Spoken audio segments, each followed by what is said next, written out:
Welcome back to part two. Rico, I want to talk about the border control. What position are they in now with this YouTube boxing? Because they've let it's crept in now, and it looks like they can't subpoena everybody that's been at these shows or working corners or involved, and that as the horse bolted. Has the horse bolted? I mean, yeah, I think so. But also, I don't think the board should be, the board shouldn't be subpoenaing everybody. The board shouldn't be stopping people from earning a living. That's my personal opinion. Yeah. I think it's just silly if the board doing that. And in some ways, like it's hard to argue, but I think this YouTube boxing actually probably gets more people into boxing than actual boxing because it's probably bigger now and more entertaining. I know Martin Theobald went there with his son to watch one of those shows because he was a big fan, and he said he couldn't believe it. Like, an hour before the doors opened or the first show happened or the first fight, people already queuing, waiting to go in. He said it was just like any other show. There was no better production or anything else. But he did say, the only difference was that everybody cared about everybody on the card and everybody sort of watched from start to finish. Um, if that gets people into the German into boxing, then so be it. But and part of the reason for that is, as we just spoke in the previous video, is that there's not enough fights for people to care about. Like, look at UFC. People watch it because people care about the fights. People watch it because they care about the fighters, and good fights are made. I'm not a UFC fan, but lots of people are. That's really been it's been the growth. It's been at the expense of boxing. Wouldn't you agree? Yeah, I would, yeah.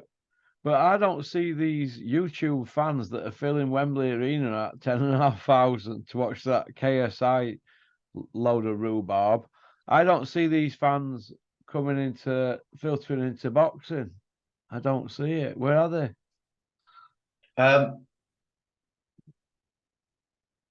Yeah, I mean, look,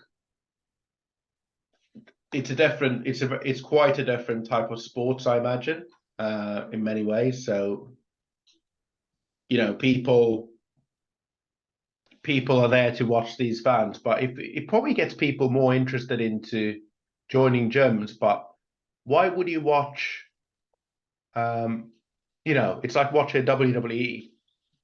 It doesn't mean that you're going to watch Olympic wrestling, but you care about the WWE because you care about the characters, you care about the people involved. You're not watching WWE because you care about the sports and the technical aspects. You care about the characters, right? Yeah. WWE is one of the most lucrative and valuable sports franchises in the world, and it's because of the characters involved. It's because of the entertainment value. It's not because of the pure sporting aspect.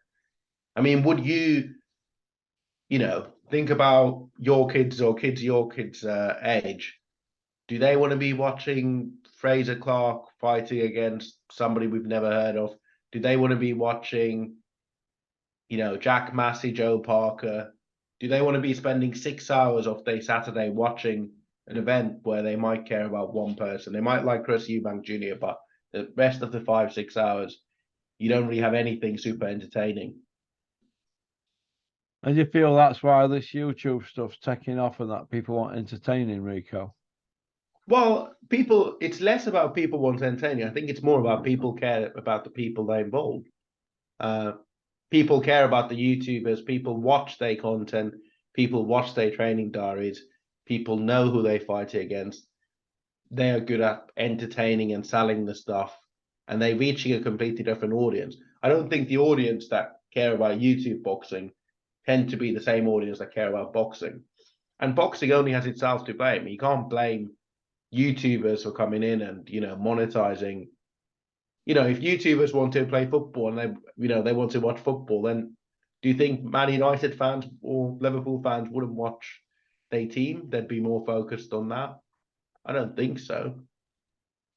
I don't know. It's all madness, isn't it? I don't think it's. I think boxing fans are quite quick to say it's a terrible thing, it's a bad thing, but I don't think it takes money away from boxing in any way. People like Mark Tubbs and people involved, That's how they make them. That's how they probably make more money than they make from Yeah, training some of their guys. And Dylan White. yeah, but if you think about if it wasn't something people cared about, why would DAZN be making a deal with KSI to do this Misfits boxing thing? Yeah, they're spreading it about, aren't they? Listen, if Mark Tibbs can pick up a few quid, good luck to him. Yeah. But it's got to be across the board, hasn't it? If people like Ryan Rowlandson, you can't have the license took off them for cornering a show like that, and then Mark Tibbs do his, and it can't be right. It's got to be straight across board, on it. No, I agree. I agree. It has to be. But unfortunately, um, I don't think the board has ever been consistent. Do you think they have on any matter? No, and this is what I'm getting to. Do you think it's time for a reshuffle, Rico? And they've got to go. How do we get these people out? I think we've been saying it for a while, right? How do you get these They're not going people to go quietly. out? Well, people just, people move away from boxing. More boxers go on these misfit shows. Yeah. I think people just have to vote what they feel. Somebody like Eddie or somebody has to decide, I'm not going to work with the board, and that's going to be the end of the board, right? Yeah. There's many other ways about it. Yeah. I don't think we need to be need to think too much about it beyond that. No. No, I think what I mean is that it's not once people stop wanting to work with the board or being involved in board stuff, then that's the moment the board becomes irrelevant. Yeah, but while other people are working with them, they've got upper hand, haven't they? Yeah, true, Yeah. true. But yeah, I think systematically, I think the board is one issue with boxing, right? The board's a big issue. But I don't think even if you got rid of the board, you're going to fix the sports, because at the end of the day, the board isn't the one that puts all this garbage on cards and forces people to watch it. I think the TV companies, the networks, need to be more strict on what they put on, and need to demand better fight from promoters. Managers need to get their fighters to have better fights, and push for that, because the TV company should be rewarding fighters for doing that. I think those are the only things that are going to fix boxing. I think board can do a lot around the admin stuff and everything else, and stop messing things up, which they continuously do.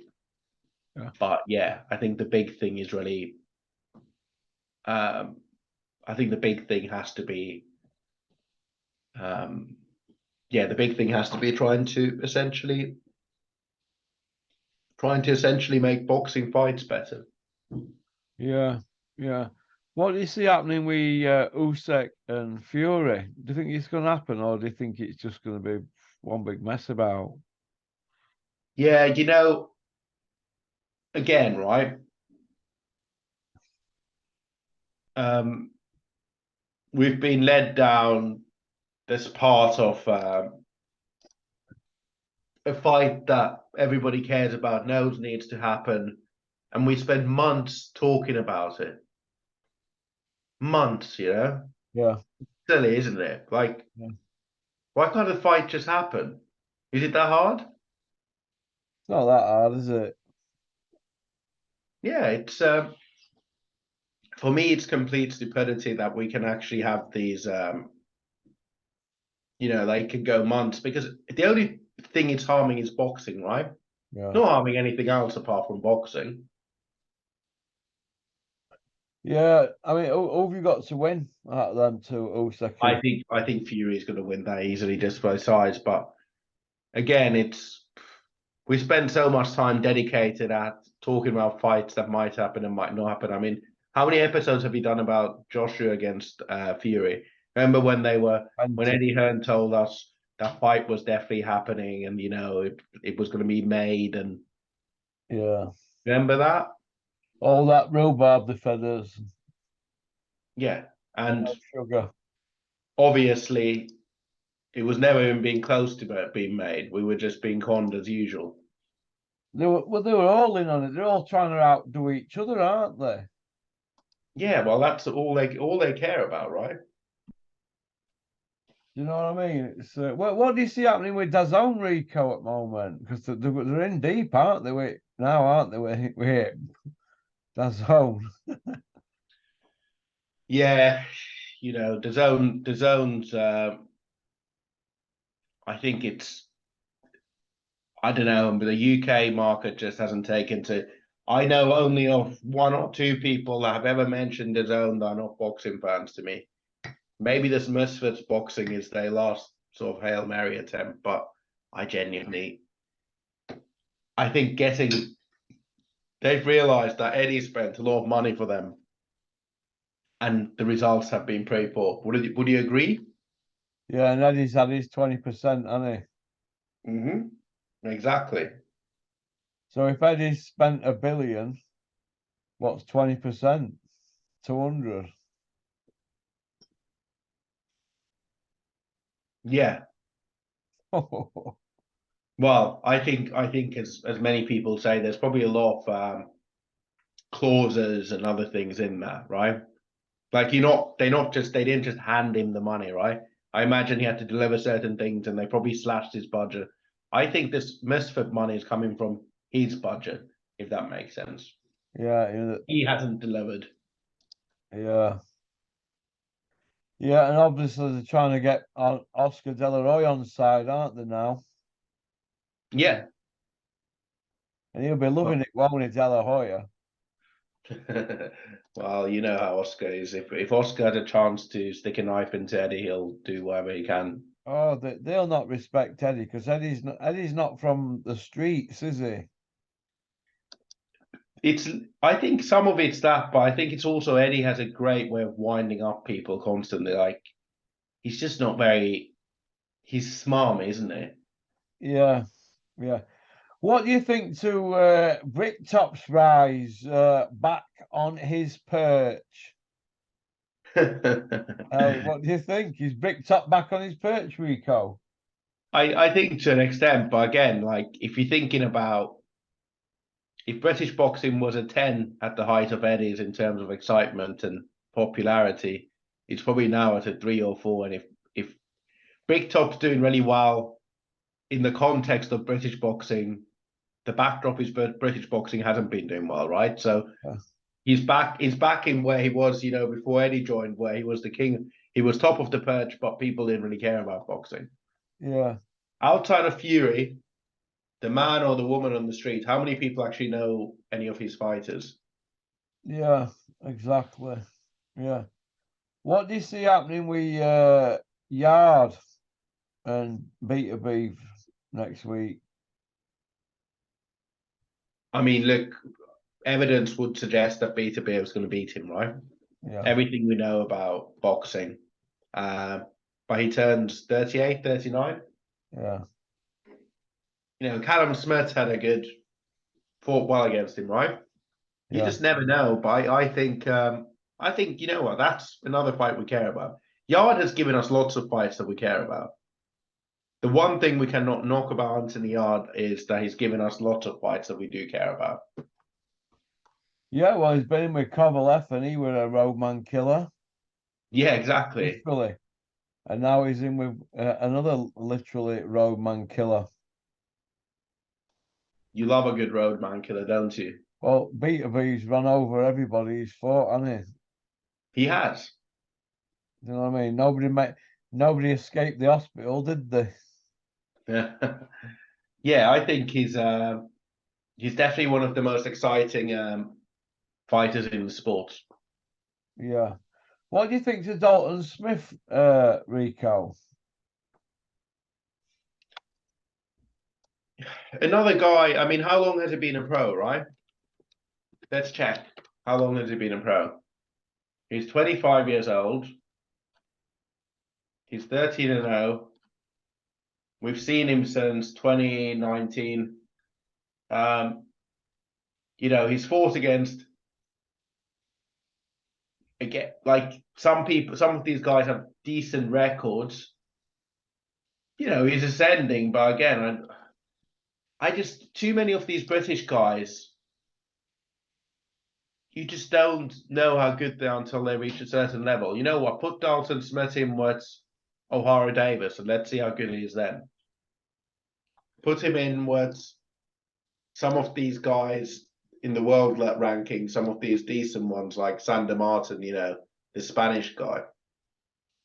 Otherwise, we're just watching these guys build up records and then they just being fed somewhere else. I think he's, you know, he's a talented kid, but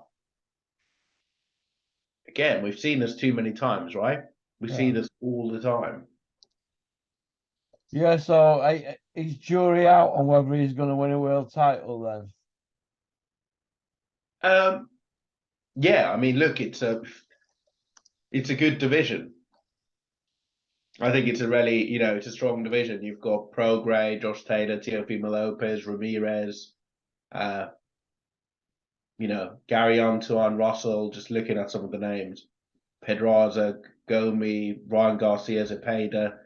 You've got a lot of good fighters in that division. There's nothing to suggest that he definitely wouldn't win one, but there isn't nothing to suggest that he will win one either. Would you agree? Yeah, yeah. They could pinch him one, couldn't they? They could, but again, it's we all know who the paper champions are. We all know who the not real champions in any division are. What about Dalton Smith against Conor Benn?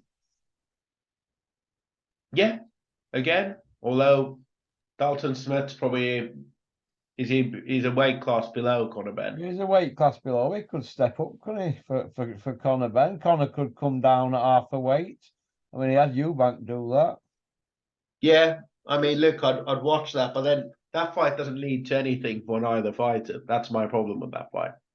Because Conor Benn, we've been told for the last 4 or 5 years that he's a killer, right?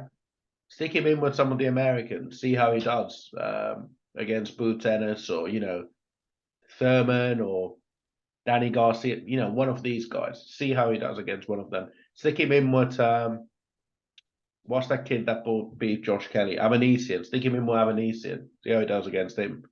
Yeah, So he would do. So I think that's what I think about Conor Benn. But yeah, I think it's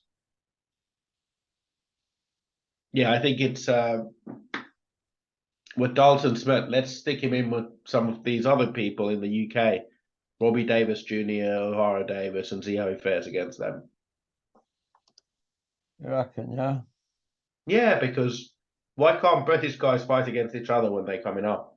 Why do we always have to drag against random foreigners that nobody knows and then they fight against them until they get a mandatory shot and then they go and drag somebody that's probably the weakest of the champions in the hope they can get a belt? Yeah. I think that's what this YouTube boxing teaches people is that people aren't watching boxing because of belts. Would you agree? You want to watch Gossip fights? Yeah, they want to see good fights. They're not watching them because somebody could get intercontinental belt or, you know, an IBF belt or, you know, a mandatory IBF shot is on the line. You're not going to tune into that. You're tuning in to watch good fights. You're tuning in because you care about these fighters. Do you feel that boxing needs to have a good look at what YouTube's doing then and try and tidy its game up a bit and put better fights on? Absolutely. And I mean, it's not just YouTube. It's also what the UFC's been doing for years, right? It's Yeah. not a hard formula, is it? No. You put on fights, you make people care about fighters, and then you put on fights that people care about. Yeah. And There's nothing more. There's to work nothing its way more to it. around. Yeah, it's not. Let's put on 20 fights that nobody cares about in the hope that because they see them 20 times on the screen fight against random opponents, they'll suddenly start caring about them, and then in time when they have that one fight, we expect people to care because you haven't delivered anything to me for the last 20 fights. Yeah. Yeah. Interesting. Like, can you remember even one of Joshua's fights before he fought against Dillian White? Zumbano loved that debut, but apart from that, Gary Cornish. yeah, like So he came out to Superman, didn't he, Gary Cornish? those fights just aren't delivering value, are they? Superhuman, Gary Cornish. Hey. I mean, you Gary have to. Cornish pasty. Do you remember? Exactly. Unbelievable, man. And I'm surprised they didn't pay-per-view that for us. Well, Gary Cornish, if they could have, they would have. Mate.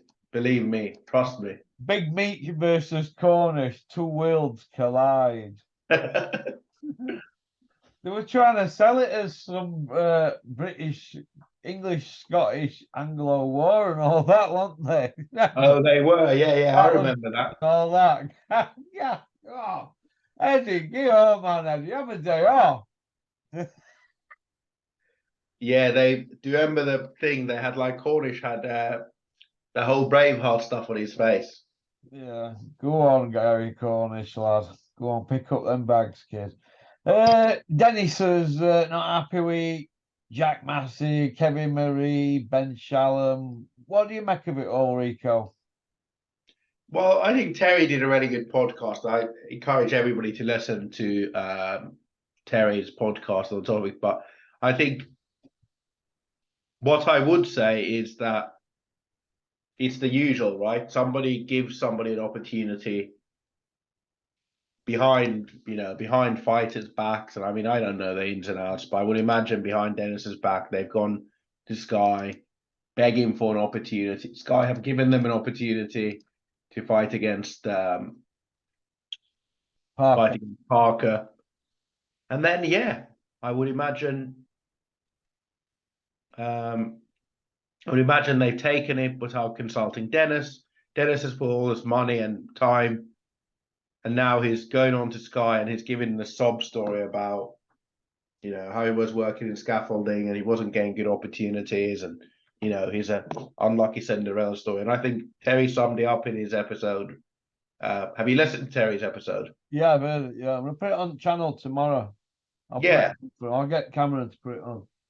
yeah. I think he sums it up perfectly well. That there's too many boxers that are blaming everybody else, but what has Jack Massey delivered in his career for the fans, and why should we care about him? It goes back to this point, and also the person you can't blame Dennis.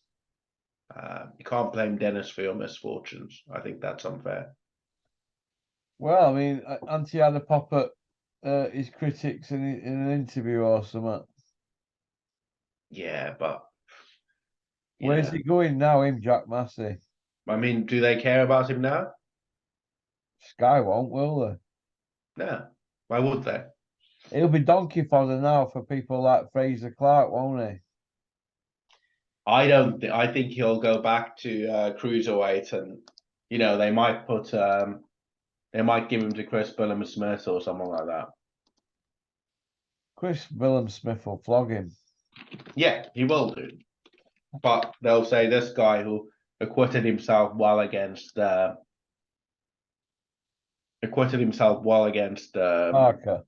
Yeah, I mean, Billum Smith is. I was looking today at the rankings.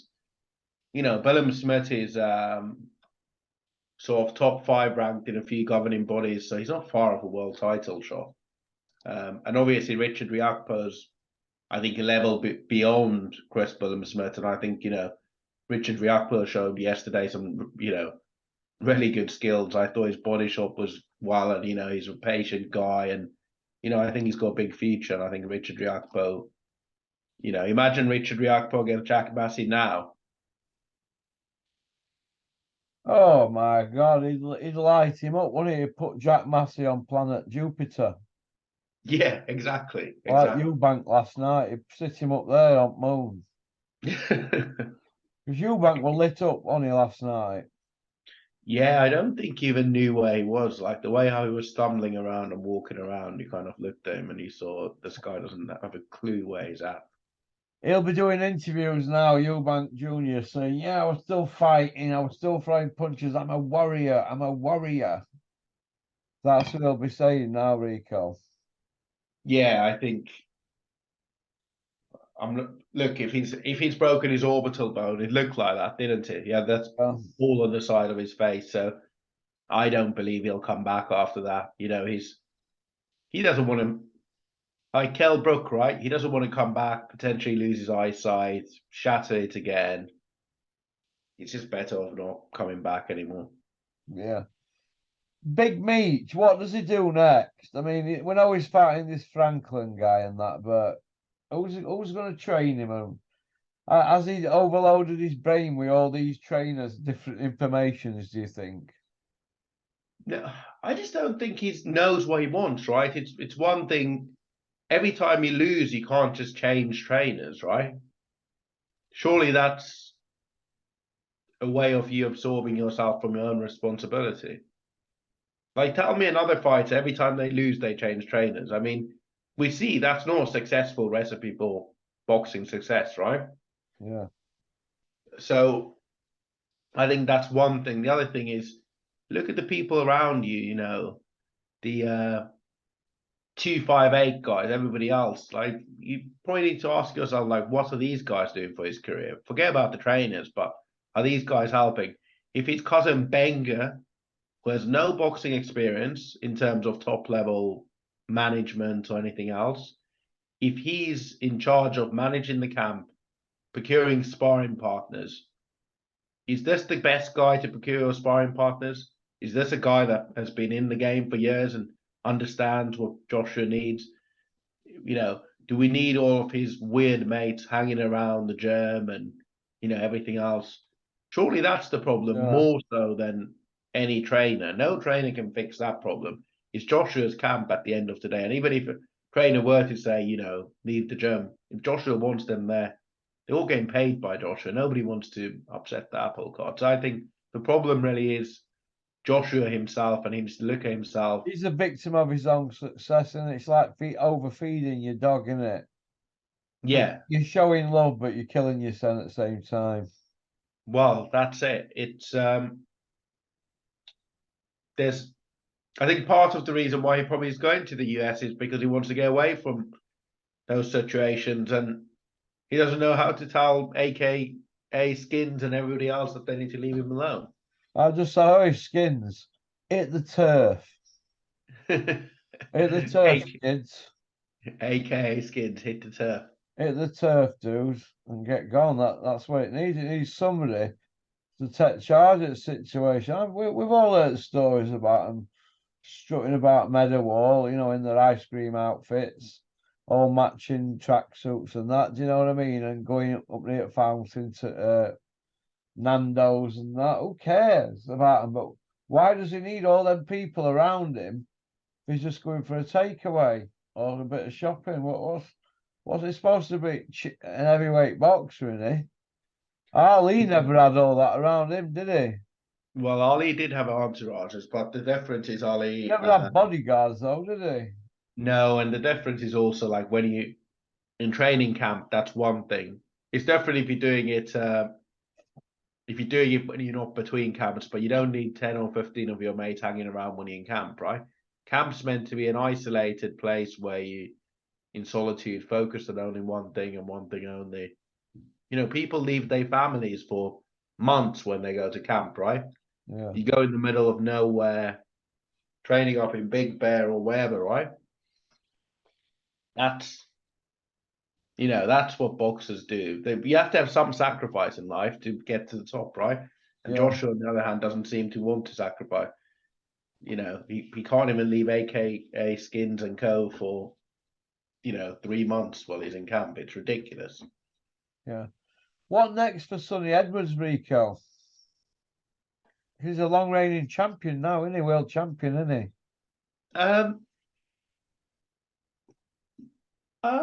I don't know. I mean, look, those are divisions I don't really particularly follow or know. I guess he'll end up fighting against one of the either Chocolatito or these guys that he needs to fight against. Is that the right weight class? No, there's that. Isn't there somebody? It's not Bam Rodriguez. I can't remember who it is. Let me look on BoxRec.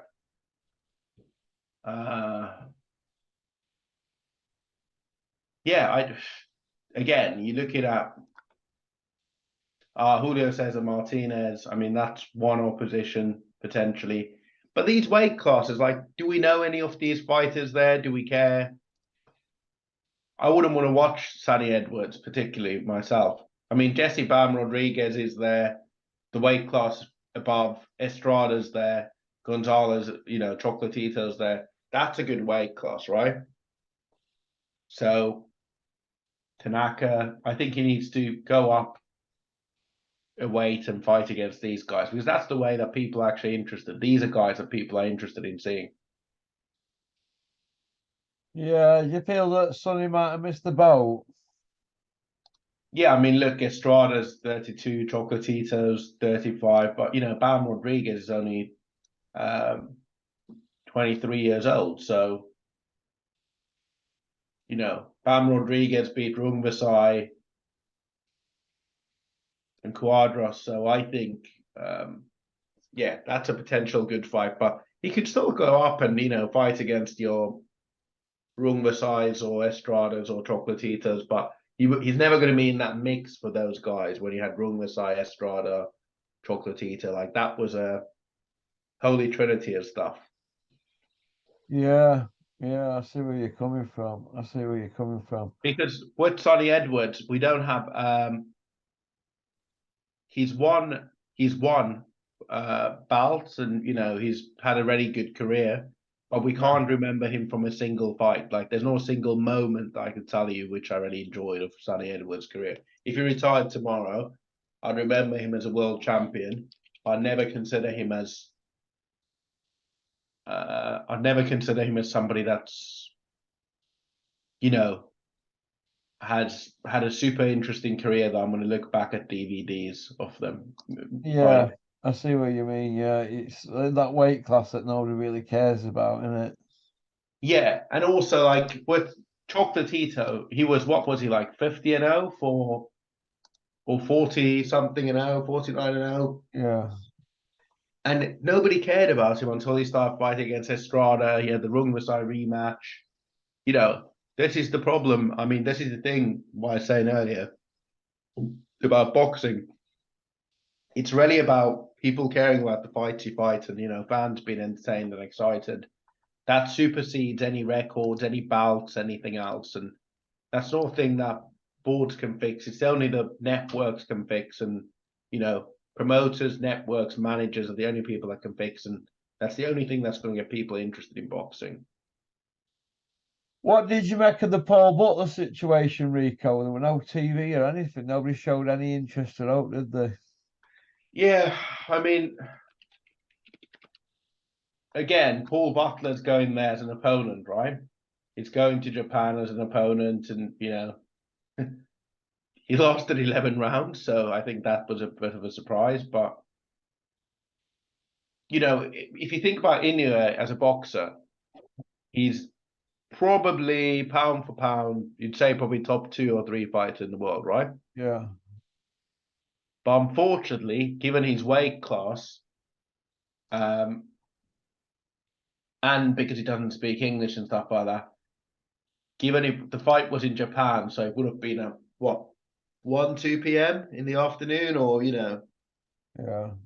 So I don't think it's one thing having TV, but how many people are going to be watching that midweek or a Friday? I think it was it a Friday or Saturday? I can't remember. But yeah, that's the thing. Yeah. What do you see happening with Dubois next, Rico? I think Frank's got him into a really good position. I think Frank's managed to get him into near enough title contention. I don't think there's a big rush in getting him forward. I mean, look, in his last fight, he was dropped 3 times. I think there's still stuff that he needs to learn on. He's only 25 as a heavyweight.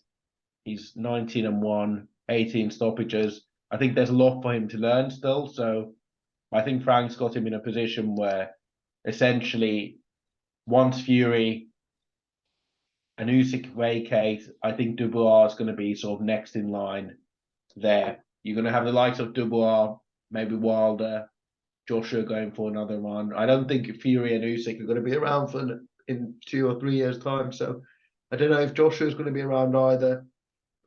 Joe Joyce is the oldest of the lot, so I think Joe Joyce and Wilder, both at age 37, going to have a run. But if you think about it, Dubois is the only guy under the age of 30 out of Parker, Chisora, Pulev, Ortiz, White, Wilder, Joyce, Andy Ruiz, Joshua, Usyk, Fury.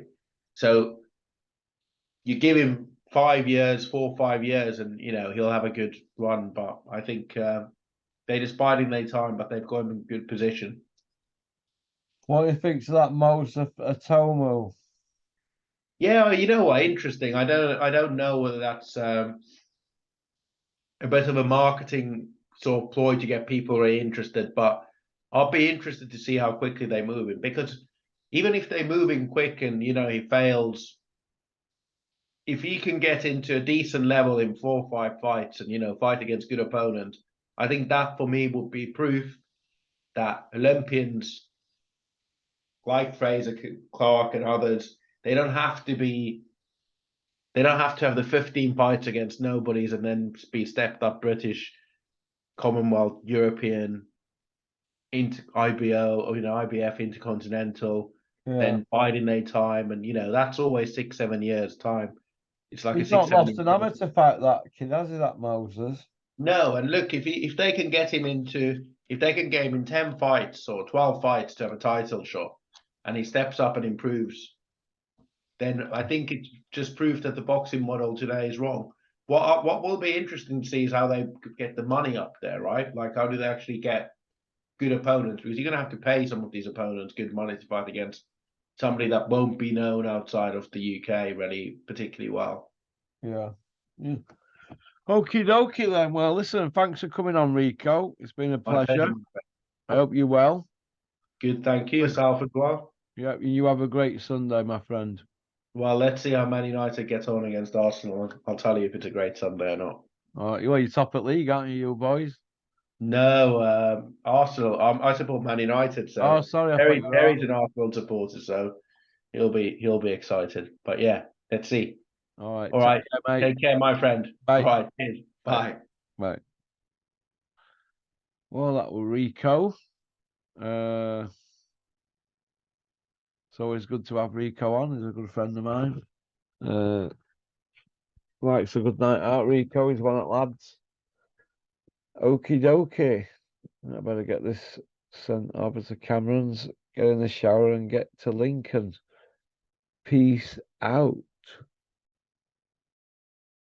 Porky's Corner is proud to be sponsored by Spartan Site Solutions. They are specialists in civil engineering and demolition contracts for the construction industry. Interested parties should visit their website or contact Porky's Corner for a referral at porkycorner@mail.com.